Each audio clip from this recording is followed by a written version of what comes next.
The criminal elite exposed in the Epstein files are burying the truth. A handful of figures will be sacrificed, but only to protect a wider culture that believes rules don't apply to the ruling elite. By Jonathan Cook. If you struggle to cope with the endless pressure to communicate in an ever more connected world, spare a thought for the late serial paedophile Jeffrey Epstein.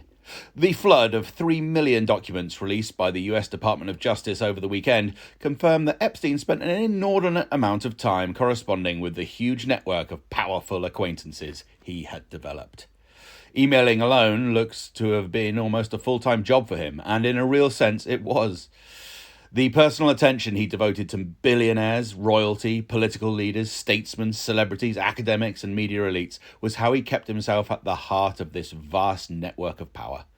His address book was a who's who of those who shape our sense of how the world ought to be run, but it was also critical to how he drew some of these same powerful figures deeper into his orbit and into a world of debauched and exploitative private parties in New York and on his Caribbean island. Apparently, there are another 3 million documents still being withheld.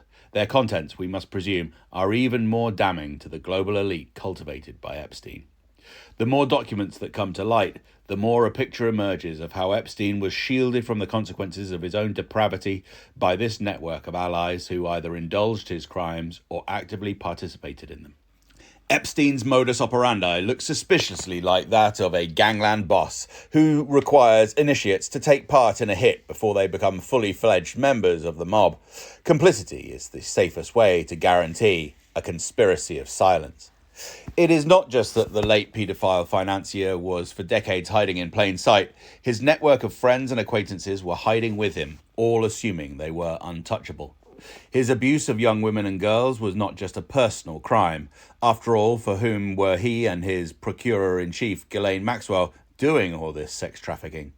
This is precisely why so many of the millions of documents released have been carefully redacted, not chiefly to protect his victims, who are apparently too often identified, but to protect the predatory circles he serviced.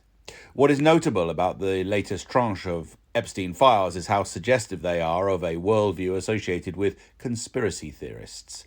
Epstein was at the center of a global network of powerful figures from both sides of a supposed, but in reality largely performative, political divide between the left and right. The glue that appears to have bound many of these figures together was their abusive treatment of vulnerable young women and girls. Similarly, the photos of rich men with young women suggest that Epstein accumulated, either formally or informally, compromat, incriminating evidence that presumably served as potential leverage over them. In true Masonic style, his circle of peers appeared to have protected each other. Epstein certainly himself benefited from a sweetheart deal in Florida in 2008. He ended up being jailed on only 2 charges of soliciting prostitution, the least serious among a raft of sex trafficking charges, and served a short term, much of it on work release. And the mystery of how Epstein, a glorified accountant, financed his fantastically lavish lifestyle when his schedule seems to have been dominated by emailing chores and hosting sex parties, grows a little less mysterious with every fresh disclosure. His cultivation of the super wealthy and their hangers-on, and the invitations to come to his island to spend time with young women, all smack of the traditional honey trap famously employed by spy agencies. Most likely, Epstein wasn't financing all of this himself. That should be no surprise. Once again, the fingerprints of intelligence services, particularly Israel's, are to be found in the latest dump of files. But the clues were there long before. There was, of course, his intimate preternatural bond with Maxwell, whose media tycoon father was exposed after his death as an Israeli agent, and Epstein's long-standing best buddy, Ehud Barak, a former head of Israeli military intelligence, who later served as prime minister, should have been another red flag. That partnership featured prominently in a flurry of stories published by Dropsite News last autumn from an earlier release of the Epstein files. Côte d'Ivoire. They showed Epstein helping Israel to broker security deals with countries such as Mongolia, Côte d'Ivoire, and Russia. An active Israeli military intelligence officer, Yoni Koren, was a repeated house guest at Epstein's Manhattan apartment between 2013 and 2015. An email also shows Barak asking Epstein to wire funds to Koren's account. but the latest release offers additional clues. A declassified FBI document quotes a confidential source as saying Epstein was close to Barak and trained as a spy under him. In an email exchange between the pair in 2018, ahead of a meeting with a Qatari investment fund, Epstein asks Barak to allay potential concerns about their relationship. Quote, "You should make clear that I don't work for Mossad," smiley face. In a newly released undated audio, Epstein advises Barak to find out more about US data analysis firm Palantir and meet its founder, Peter Thiel. In 2014, Israel signed a deal with Palantir for AI services to help the Israeli military select targets in Gaza. Predictably, these revelations are gaining almost no traction in the establishment media, the very same media whose billionaire owners and career-minded editors once courted Epstein. Instead, the media seem much more engrossed by weaker leads that suggest Epstein might have also had connections with Russian security services. There is a reason why the demand for the Epstein files has been so clamorous that even US President Donald Trump had to give in, despite embarrassing revelations for him too. Much of what we see happening in our ever more debased, corrupt politics appears to defy rational, let alone moral, explanation. Western elites have spent 2 years actively colluding in mass slaughter in Gaza, widely identified by experts as a genocide, and then labelling any opposition to it as anti-Semitism or terrorism.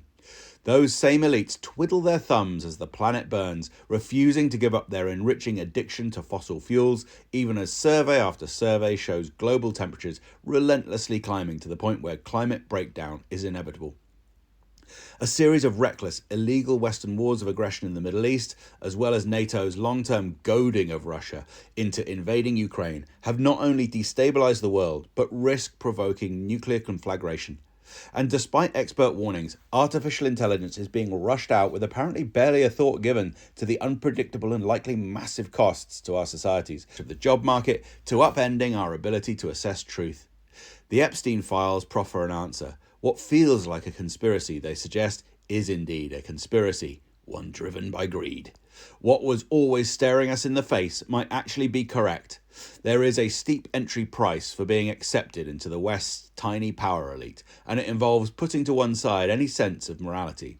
It requires discarding empathy for anyone outside the in-group.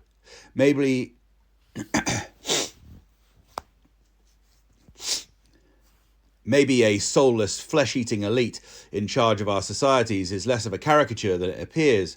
Maybe the Epstein files have such purchase on our imaginations because they teach us a lesson we already know, confirming a cautionary tale that predates even the West's literary canon.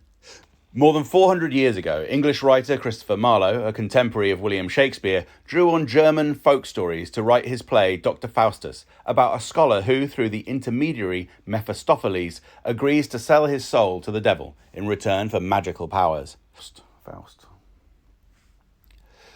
Thus was born the Faustian Pact, mediated by the Epstein-like figure of Mephistopheles. The great German writer Johann Wolfgang von Goethe would revisit this tale 200 years later in his two-part masterwork, Faust. Perhaps not surprisingly, however, the media noise over the Epstein files is serving chiefly to drown out a more truthful story struggling to emerge.